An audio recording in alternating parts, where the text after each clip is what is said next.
Gracias por estar aquí. Hoy tenemos el último encuentro de este ciclo de economía política con un compañero y amigo de muchísimos años, seguramente para todos nosotros que vivimos en la ciudad y hemos tenido oportunidad de leerlo, de escucharlo en distintos medios. Se trata de Sergio Arilovich. Sergio es docente de la Universidad Nacional de Rosario y docente en el posgrado, en la maestría, un nombre largo, pero bueno, de todas maneras, de Economía Social y Especialización en Derecho del Trabajo. Y es miembro fundador de la Sociedad Latinoamericana de Economía Política.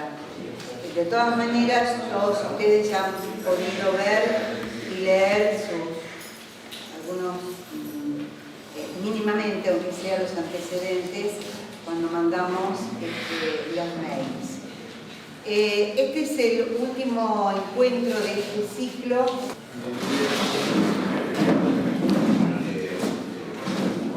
Bueno, en primer término, gracias por la invitación del Sindicato de Prensa a participar de este ciclo. Nos pareció interesante la propuesta, por la heterogeneidad, por la amplitud de los campos a abordar, etc. La segunda cuestión que quería aclarar es un tema para mí fundamental, que es lo siguiente. Si bien la invitación me fue formulada a mí en lo personal, consideré que por los temas a tratar era pertinente que no lo haga yo solo, sino el equipo de investigación junto al cual trabajo, que somos esos 5, condiciones de igualdad de producción. Equipo que está conformado, además de por este viejo, fundamentalmente por gente de la juventud de la BID, que hoy me va a acompañar, que son los estudiantes de Ciencias Económicas o licenciados en Economía o estudiantes de posgrado después de haber obtenido la licenciatura en Economía de la Universidad Nacional de Rosario y que pertenecen a un espacio que me parece que también es importante conocer para quienes no lo conocen, que se llama Red de Economía Política, que es un espacio que funciona ya hace unos años, relativamente poco tiempo. Es un espacio que produce economía heterodoxa y es, me animo a decir, el único espacio que produce economía heterodoxa en la provincia de Santa Fe por fuera de los partidos políticos, lo cual le otorga determinada independencia y autonomía por un lado, pero por otro tampoco es ajeno a las discusiones desde el punto de vista de la ubicación en lo político, no en lo partidario, en el devenir, en la coyuntura agitada que la Argentina nos ofrece y nos plantea todo el tiempo. Esta es la segunda aclaración. La tercera aclaración es referida a esto que vamos a presentar hoy junto con la BID. El título es bastante pomposo, Sistema Financiero y Cambiario. No vamos a poder hablar de todo el sistema financiero y cambiario ni de hacer una historiografía completa de esto. Simplemente hemos seleccionado algunas cuestiones que a nuestro juicio son relevantes en el actual desempeño de lo que constituye el sistema financiero local y su vinculación con el sistema financiero internacional, asociado a lo que es todo el proceso largo de acumulación de capital en la Argentina, para lo cual, sin conocer lo que ocurrió y las transformaciones ocurridas en el sistema financiero, es muy difícil de interpretar, o en todo caso uno tendría una información parcial sobre las cuestiones vinculadas a ello. Entonces, una primera cuestión que yo quería plantear es esto. Digamos, si nosotros miramos a largo plazo, desde que la Argentina es Argentina, y nosotros hemos tenido 3 modelos de lo que podría llamarse marco regulatorio del sistema financiero. Después vamos a discutir qué es lo que es el sistema financiero y qué no es el sistema financiero. Un primer gran momento, que en todo caso se inicia con la instalación del Banco de Londres a finales del siglo XIX en la Argentina, donde obviamente los marcos regulatorios virtualmente no existían, sino que eran dinamizados y creados por la propia presencia de la banca extranjera, asociada al proceso de inversión extranjera que muy tempranamente en la Argentina se dio la mano de los frigoríficos. Claro, este largo proceso, sobre el cual no vamos a hablar, y tampoco me voy a detener mucho en esto, en todo caso tiene un punto de inflexión, un punto de interrupción, en algo que fue más o menos concomitante con las cosas que ocurrieron a nivel planetario, pero que en el caso de la Argentina se dieron a mitad de los años 30. Estamos hablando del año 35, estamos hablando del momento que se crea el Banco Central de la República Argentina. en medio de un proceso político liberal, pero a su vez fuertemente intervencionista, como anticipando algunos criterios keynesianos de la mano de una dictadura. Esta ruptura a nosotros nos parece importante porque a partir de ahí los marcos regulatorios cambian. Los previos hay que recordar que inclusive habían dado lugar a la existencia de emisión de moneda por parte de los propios bancos. Una larga historia que uno aparentemente se olvida, no es tan pasada porque es a principios del siglo XX. Pero bueno, a partir del año 35 cambian algunas cosas. Y a partir del año 35 nosotros, si antes habíamos conocido este modelo de regulación a mano de las propias entidades financieras, ahora un modelo de regulación que tiene un sujeto, que es un sujeto que pertenece a la órbita del Estado Nacional, que es el Banco Central. Banco Central que obviamente asociado a los marcos legislativos generales, a su vez produjo dos tipos de casos de administración financiera regulatoria en la Argentina. Una, la general y permanente y renovada de la mano de la libertad de acción de las entidades, si bien sujeto a determinados marcos regulatorios.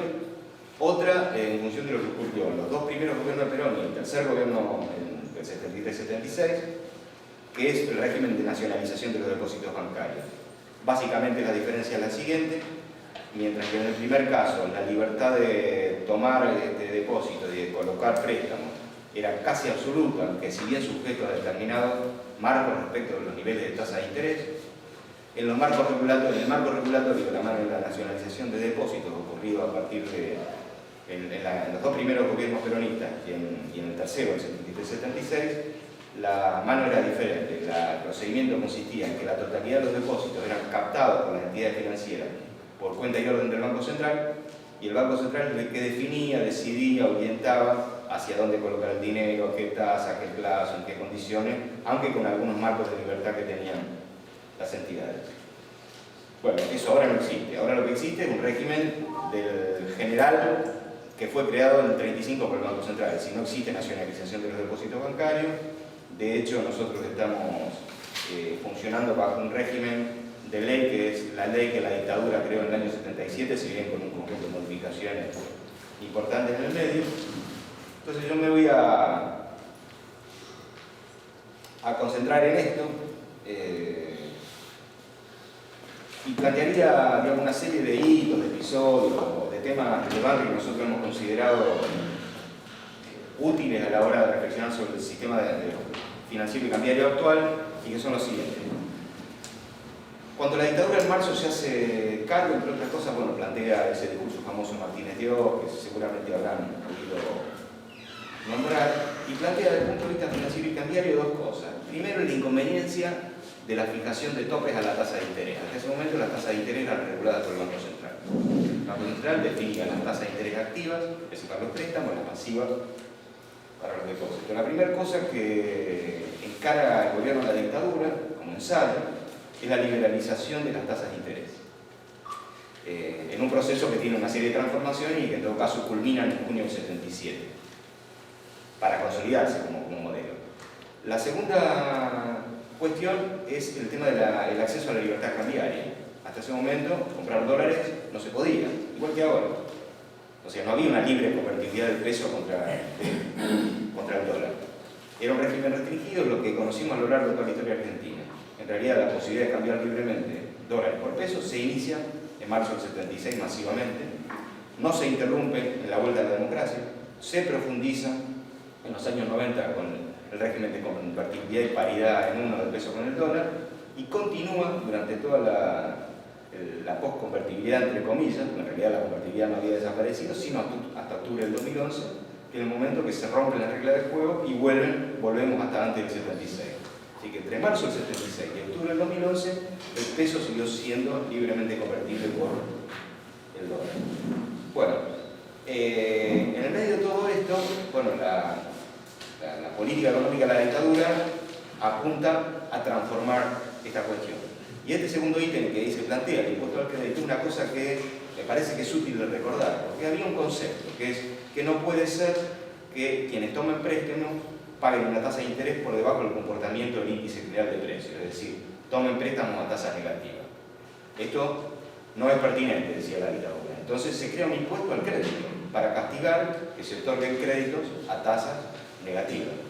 Y a la vez, liberalizando las tasas de interés, las tasas de interés corren la suerte que después vamos a ver, y que tiene que ver con el fracaso del primer año de la política económica de la dictadura, que termina transformándose un año después y, entre otras cosas, creando este instrumento que es el fracaso con respecto al proceso inflacionario y que aparece en la creación de este nuevo régimen financiero con la ley 21.2526, todavía vigente.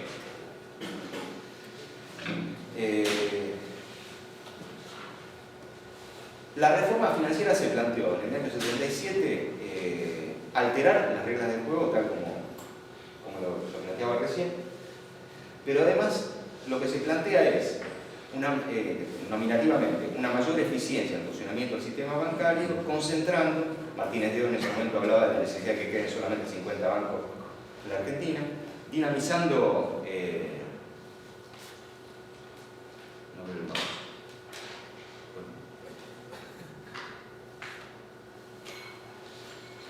esto. Me parece que si hay algo que gráficamente presenta la situación es la siguiente. Antes de la reforma, en mayo del 77, había 725 entidades financieras, con un arco de casos,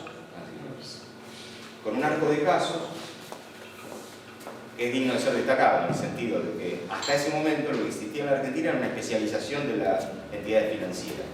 No todos hacían lo mismo. Había bancos comerciales, había bancos que financiaban inversión, había bancos que financiaban la vivienda, estaba todo el segmento de las cajas de crédito, que en ese momento eran unas 423. Y bueno, entre las cosas que se propone en la ley de entidades financieras es disolver la especialización de la banca.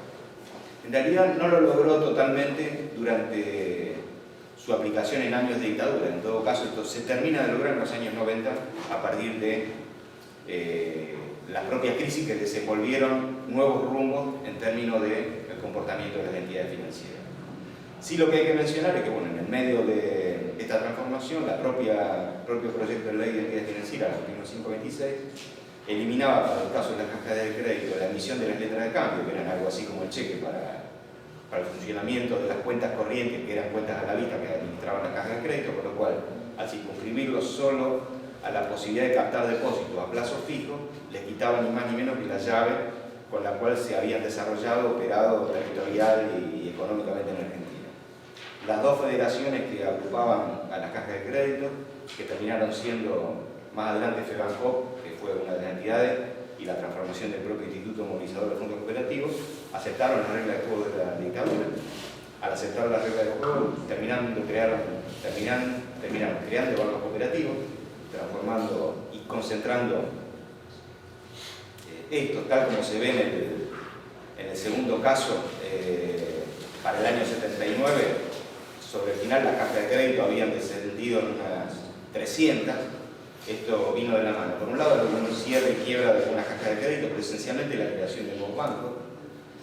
Y, bueno, años después, ya en los años 90, las cajas de crédito habían desaparecido. Hoy existen cajas de crédito, existen 3 habilitadas por el Banco Central, o 2, no recuerdo. Y bancos cooperativos han desaparecido, después lo vamos a ver. Queda uno solo cuando había cerca de 40 con todo este proceso de transformación.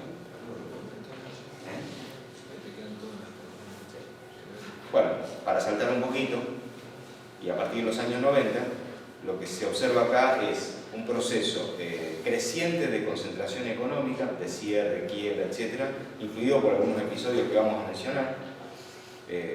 Hablamos de un inicio de unas 725 entidades en el año 77, una desaparición de la especialización, una caída de las compañías financieras, una caída de los bancos de inversión, la desaparición del hipotecario. En todo caso, ahora existe el hipotecario que está en manos privadas con alguna participación del Estado, pero no es lo que fue en otra época, a una situación que en el 2011 plantea la existencia solo de 64 bancos, una fuerte presencia de la banca extranjera y de la banca privada nacional, habiendo dadose en todo caso aquel objetivo que planteó Martínez de Oz de la concentración, por un lado, con una transformación importante del rol que las entidades juegan.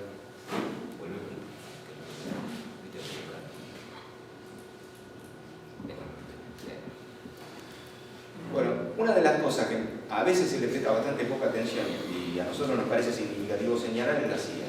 En el marco de la reforma financiera y como consecuencia de que el diagnóstico era que existían tasas negativas de interés, no había estímulos al ahorro y había una baja monetización, esto es, había una baja expresión en el sistema financiero del Producto Bruto, por lo tanto, lo que se buscaba es que en las entidades financieras haya más dinero depositado respecto del nivel de actividad que poseía la Argentina. La CAL, la vieja CAL, la Comisión de Asesoramiento Legislativo, esta emulación vergonzosa de Congreso, crea una ley, entre comillas, que es la Ley de Regulación Monetaria, que complementa significativamente a la Ley 21526. ¿Cómo funcionaba la Ley de Regulación Monetaria? La Ley de la Cuenta de Regulación Monetaria. Esto, reitero, en general es poco conocido. Voy a empezar por el final. Cuando Alfonsín asume, se encuentra con un déficit cuasi fiscal, le llamaban, de un tamaño parecido al tamaño que la deuda externa tenía en diciembre del 83 y que tenía como origen estrictamente el déficit ocasionado por la existencia, por la aplicación de la Cuenta de Regulación Monetaria. Alfonsín no la desarmó, recién se desarmó en época de su ruin, creo, o por el año 87, más o menos año 86. ¿En qué consistía la Cuenta de Regulación Monetaria? Muy sencillo. El diagnóstico era: las entidades financieras tienen pocos depósitos, hay que estimular la creación de depósitos, además hay que estimular el ahorro, y para estimular el ahorro hay que ofrecer tasas de interés que en un mercado libre de libertad de tasas podía ser cualquier nivel. Entonces, ¿cómo estimulaba el ahorro la Cuenta de Regulación Monetaria? Creó un sistema con dos instrumentos: un cargo por un lado y una compensación por el otro. Una multa, si prefieren leerlo así, y una especie de estímulo para las entidades financieras. ¿La multa por qué? En el caso de que las entidades financieras tuviesen depósitos en cuentas corrientes, por la parte prestable, es decir, por la parte que no tenían que guardar de reserva, por la parte que se prestaba, los bancos tenían que pagar una especie de multa, un cargo al Banco Central. En cambio, por los depósitos que tomasen en plazo fijo, esto es sujeto a interés, no por la totalidad de los depósitos, sino por la parte de los depósitos que no se pudiera prestar, por la parte de encaje, el banco recibía una compensación. Claro, al principio de la reforma, las cuentas corrientes eran los depósitos del sistema, y los plazos fijos virtualmente no existían. Con la libertad de tasa y con este estímulo, esto cambió de significado, de contenido y de calidad.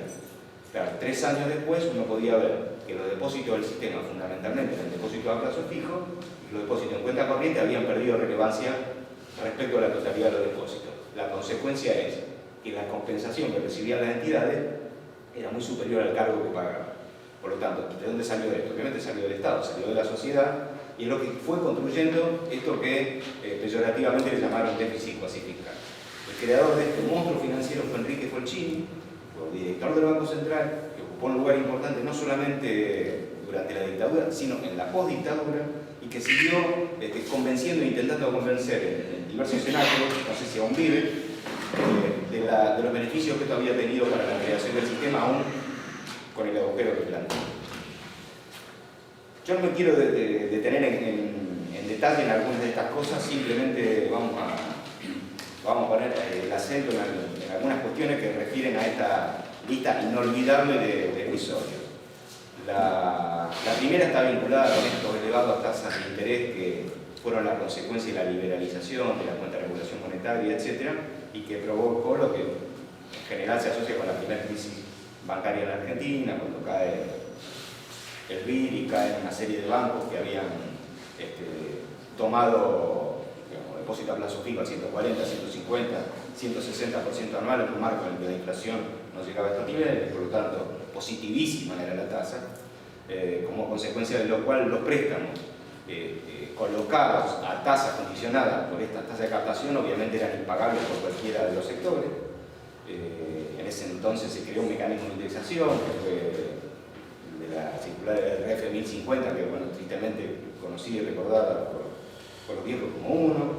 Pero esto también desembocó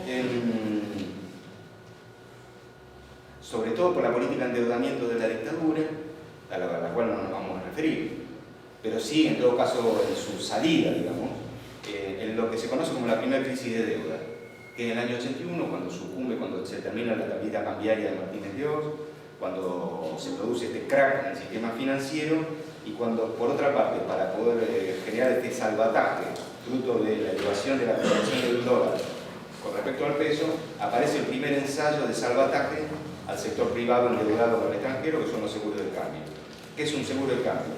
Muy sencillo. Si el dólar se fue al cuerno y yo tengo un compromiso con un acreedor externo y no tengo capacidad de poder comprar los dólares en el mercado libre, pues el Banco Central me asegura que en el vencimiento de cada una de las obligaciones que yo he tomado, el Banco Central me vende dólares a un precio especial, preferencial, que no es el precio de mercado. Este es el seguro de cambio. Entonces, la cancelación de las obligaciones se hicieron como consecuencia de una enorme transferencia que el Estado hizo a privado. Los seguros de cambio, la medición de los seguros de cambio en términos generales, más de 8.000 millones de dólares, una cosa así se usaban los números. Fue el primer ensayo de salvataje. El segundo ensayo de salvataje fue cuando Domingo Felipe ya estaba en el Banco Central, que fue a partir de junio del 82. Anótenlo, comunicación A144, el comienzo del escándalo. Eso implica un desdoblamiento que en general no se ve, porque solamente se ve la estatización de la deuda externa, pero no la estatización de la deuda interna. ¿En qué consistió esto? Que fueron tan importantes una como la otra. La primera se la conoce un poquito más, todo el mundo habla de la estatización de la deuda del 82, etc. De cómo el Estado, no solamente a través de los seguros de cambio, se hicieron cargo de una parte de la deuda, sino que esto implicó, digamos, una desobligación de una parte importante de la deuda que los deudores locales residentes, sean nacionales o extranjeros, tenían con la banca en general. El salvataje bancario del 82 consistió en un doble proceso. Por un lado, en un mecanismo que aseguró aún más el funcionamiento de los seguros de cambio, acompañado de algunos instrumentos de crédito que el Banco Central daba. En el caso de las deudas de moneda local, exactamente igual, nada más que en pesos. Básicamente consistía en la creación de un bono que creó el Estado, que compraban los bancos. Este bono a los bancos le otorgaban una remuneración, y este bono permitía a los bancos refinanciar a largo plazo las deudas que los deudores no podían pagar como consecuencia de las altas tasas de interés. Estamos hablando de operaciones en pesos. Esto provocó una transferencia, obviamente, del Estado a los bancos y parcialmente de los bancos a los deudores. Por lo tanto, acá hubo dos beneficios. Una licuación en general de pasivos empresarios en pesos, pero además hubo una ventaja adicional que era la tasa de interés que por el llamado préstamo compensatorio recibían las entidades financieras como parte importante de este pivot. Bueno, yo no voy a hacer referencia al cambio de moneda, al plan neutral, sí, del plan primavera quiero mencionar una cosa.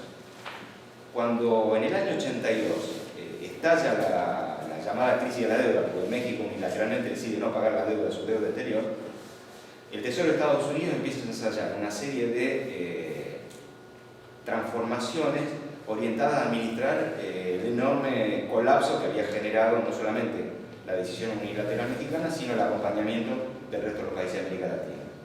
Entonces hay un primer momento de decisiones que está vinculada con un plan original de un secretario del Tesoro, que fue Baker, y que básicamente se montaba en lo siguiente. El diagnóstico era: hay un problema de liquidez transitorio, los países no pueden pagar su deuda exterior, por lo tanto lo que hay que darle es mayor plazo de pago. Duró nada eso, porque en realidad el diagnóstico era desacertado y triunfó la de un segundo secretario del Tesoro, que fue Brady, que planteó: no se trata de un problema de liquidez, se trata de un problema de solvencia, no se trata de un problema de plazo, se trata de un problema de imposibilidad de que los deudores paguen, por lo tanto lo que hay que hacer es una quita.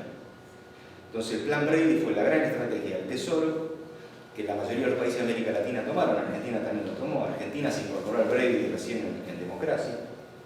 Pero esto implicó un rol muy importante de la entidad financiera, porque a partir de ahí se transforma la construcción documental de la deuda externa de los países.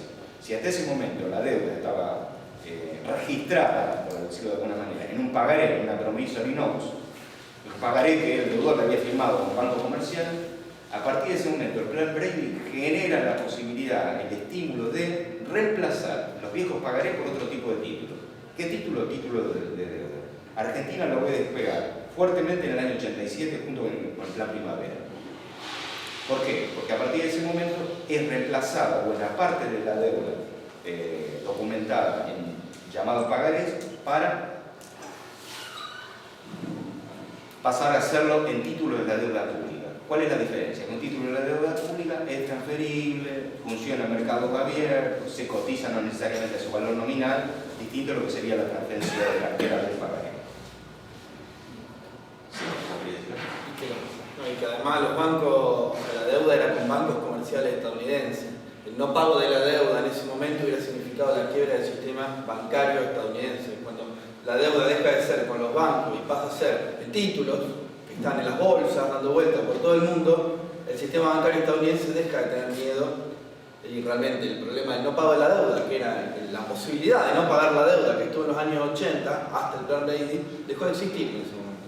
Porque si uno dejaba de pagar la deuda, realmente estaba el miedo real del sistema bancario estadounidense de que la deuda no se pagara. A partir del plan Brady, cuando deja de ser la deuda con bancos y pasa a ser títulos, eso desaparece. Básicamente esa fue la estrategia tomada por el Tesoro estadounidense, para salvar su propio sistema bancario. Sí, con el adicional de que hay que tener en consideración que los bancos tienen propietarios, o sea, accionistas, y los accionistas no podían cobrar su dividendo como consecuencia que había una parte importante de la cartera que estaba en mora, que era la cartera de los países del tercer mundo. Entonces había que renovar la cartera, había que transformarla en cartera irregular en cartera regular y no en mora, a los efectos de la Reserva Federal les permitiese desafectar las reservas que se habían constituido, las previsiones que se habían constituido por la incobrabilidad y así los accionistas poder cobrar sus dividendos. Bueno, del plan de convertibilidad no vamos a hablar en este encuentro. Sí mencioné que a partir del año 91, en todo caso, esto se generaliza la titulización de la deuda, y sí hacer un descanso importante en lo que ocurre a partir del año 94. Todos recordarán que en julio del 94 se privatiza la administración del sistema jubilatorio en la Argentina, y eso va a pegar un giro muy importante en dos planos. Primero en el plano de la deuda pública y segundo en el plano del rol de las entidades financieras. Si hasta ahí habían sido absolutamente importantes las entidades financieras como pivote explicativo del proceso de acumulación de capital de Argentina, más aún a partir del año 94. Vamos a ver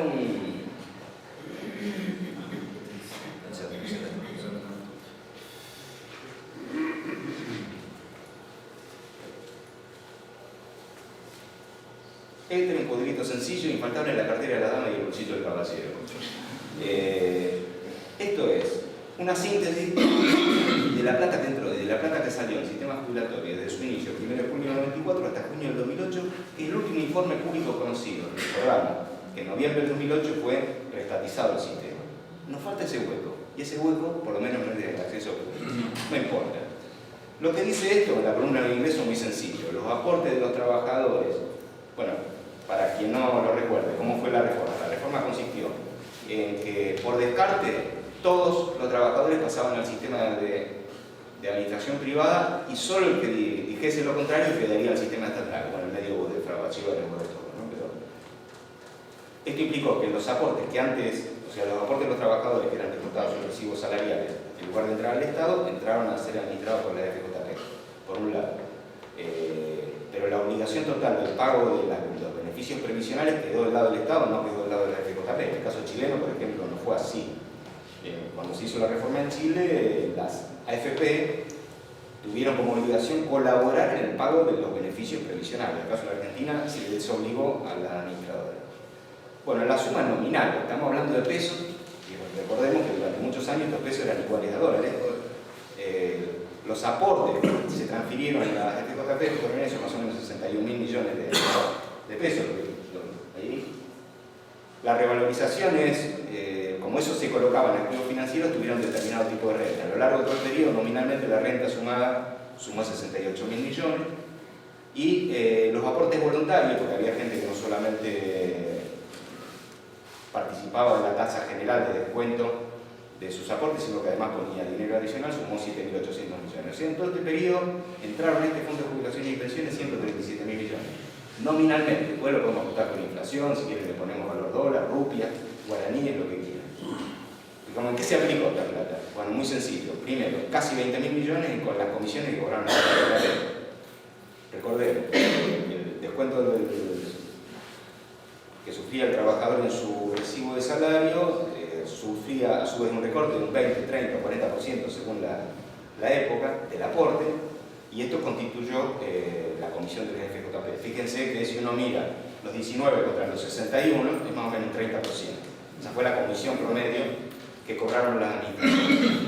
Las prestaciones pagadas fueron las jubilaciones, las cuales se tuvieron que hacer cargo de la FJP a partir del momento que los beneficiarios cumplieron la edad jubilatoria. Solamente sumaron, bienvenidos, solamente sumaron, bienvenidos, 2.000 millones de pesos.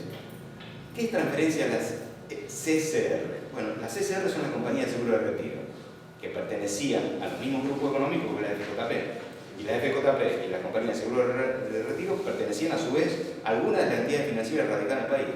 No había ninguna entidad administradora de fondos de jubilaciones y pensiones que no pertenezca a algún banco en Argentina.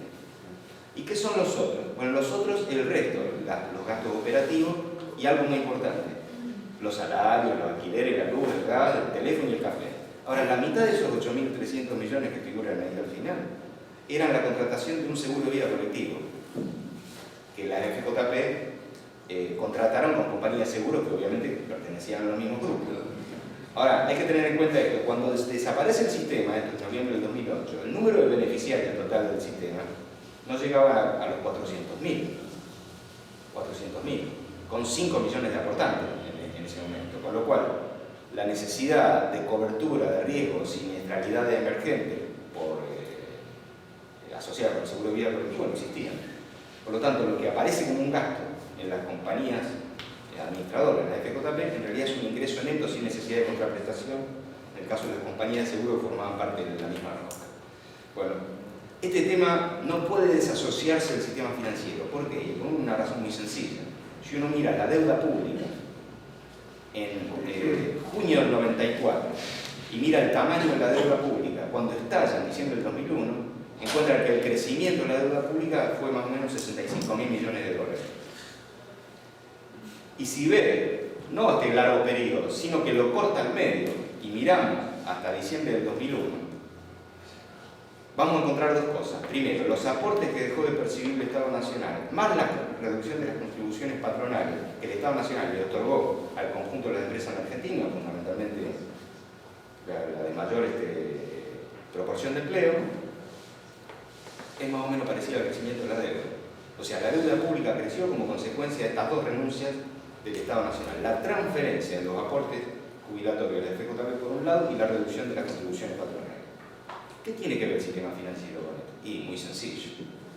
El Estado Nacional entró en una situación de déficit financiero fenomenal. Por lo tanto, tuvo que salir a endeudarse en aquello a lo cual había renunciado. ¿Y quién le prestó plata? El sistema financiero. Entonces, a partir del año 94, uno lo que encuentra es un cambio significativo de la composición de los activos de la entidad financiera. ¿Cuál es este cambio de composición? Que los activos de la entidad financiera, que antes tenían algunos títulos, acciones, etc., ahora pasan a ser un dato importante. Pero una cuestión que no desaparece con la desaparición del sistema privado, cosa que después vamos a ver, de la cual David va a dar cuenta. No me quiero poner mucho en esto.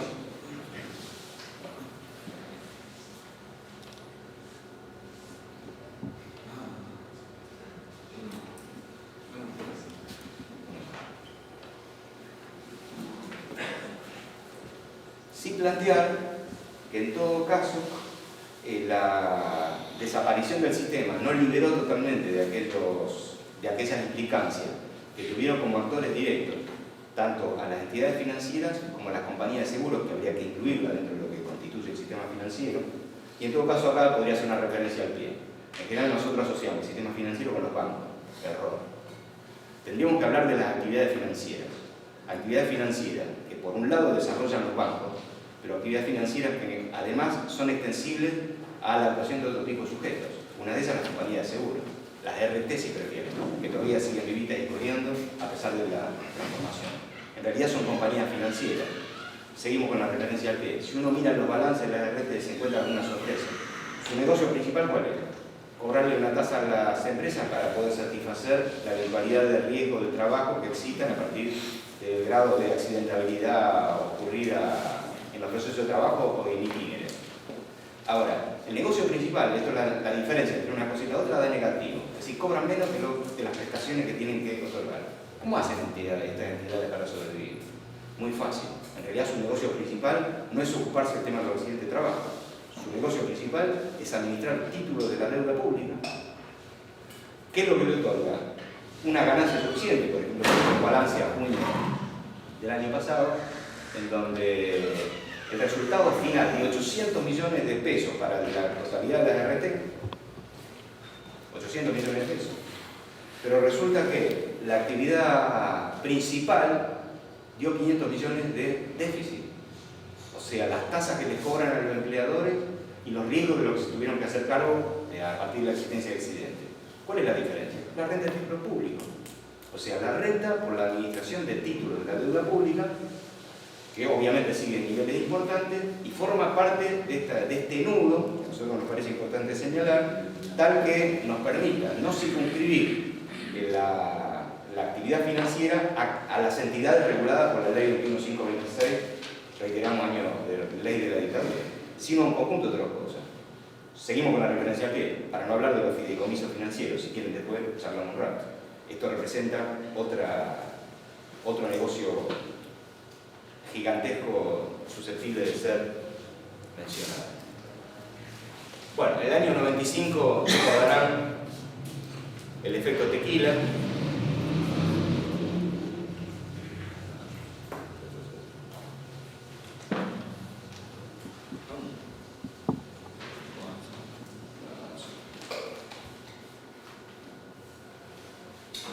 Tengo mucha grasa, no veo. La grasa de la capital. A partir del año 95 se sucede, de dos capitales, claro. A partir del año 95 se suceden un conjunto de transformaciones importantes derivadas de la existencia del episodio de crisis financiera o aparentemente financiera. La primera, la crisis mexicana, la crisis del tequila, que entre otras cosas, y hago una referencia al pie, una de las herramientas que utiliza México para salir de la crisis es desacelerar las expectativas inflacionarias creando una unidad de cuenta, que es la UDI. ¿Qué es la UDI? Es una unidad de cuenta que en realidad no es física, sino simplemente contable. Y eso hizo que los contratos a partir del año 95 en México, en lugar de hacerse en pesos mexicanos, se hacen en UDI. Cualquiera que quisiera especular con cobrar un poco más y trasladar al precio cualquier cosa, en realidad se vería perjudicado, porque lo que hacía era transformar el índice en base al cual se ajustaba la UDI. Por lo tanto, todo lo que trasladaba al precio de venta se le sumaba al precio de compra de forma inmediata, entre ellas los salarios. O sea, todos los salarios se pactaban en UDI. Todavía existen las UDI en México, se utilizan poco porque la expectativa inflacionaria se liquidaron. Una experiencia parecida hubo en Brasil, sigue existiendo la unidad de cuenta. Otra experiencia parecida hubo en Chile, sigue existiendo la unidad de cuenta. Es para pensarlo. El CEDIN es primo hermano, pero con mucho menor envergadura de eso. Siguiendo con el tema de las crisis.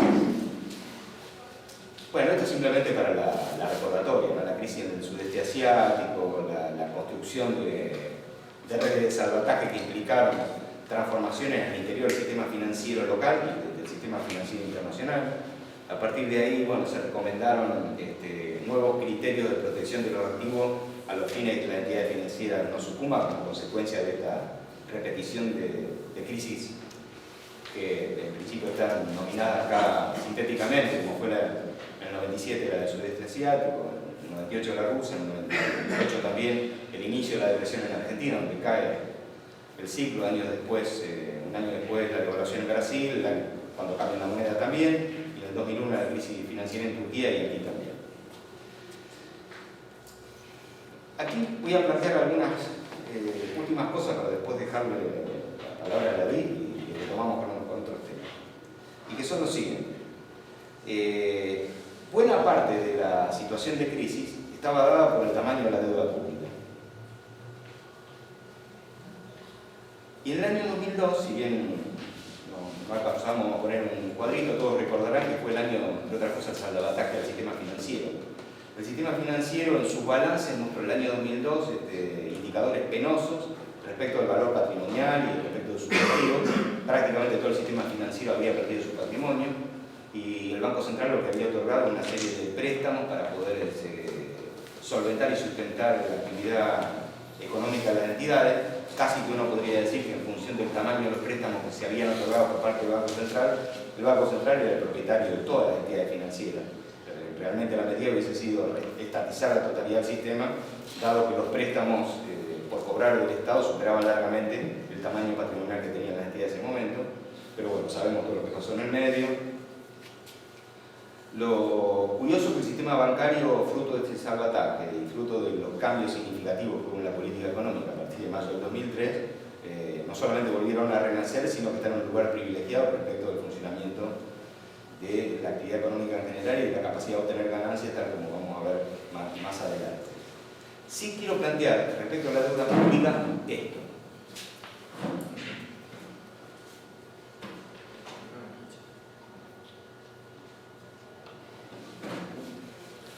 Es horrible esto para mirar. Lo voy a sintetizar. Este es el resultado del canje de 2005. Básicamente, el Estado en ese momento planteó como elegible una parte de la deuda. No toda. 102.000 de casi 132.000 millones de dólares. 102.000 de casi 132.000 millones que había de deuda. Lo que se canjeó de 102 fueron 78, por lo tanto quedó fuera 24 en ese momento. Pero además, los 78 se canjearon no por 78.704 millones, sino por títulos equivalentes a 35.261. La quita fue fenomenal. No. Este fue el canje de la Kirchner Laval. O sea, la quita fue enorme. Pero además no solamente la quita fue enorme, hubo otra transformación, una simplificación de las monedas de pacto. Antes teníamos como 14 monedas. En cambio acá pasamos solamente a 3 monedas, o a 4 monedas, que el yen, la libra, el dólar y el peso, o una quinta moneda, que el peso con ajuste del coeficiente de estabilización de referencia, con el CER, que es el índice de precios. Pero además lo que se produjo fue una transformación legislativa. En ese momento, la mayoría de la deuda actuaba en función de los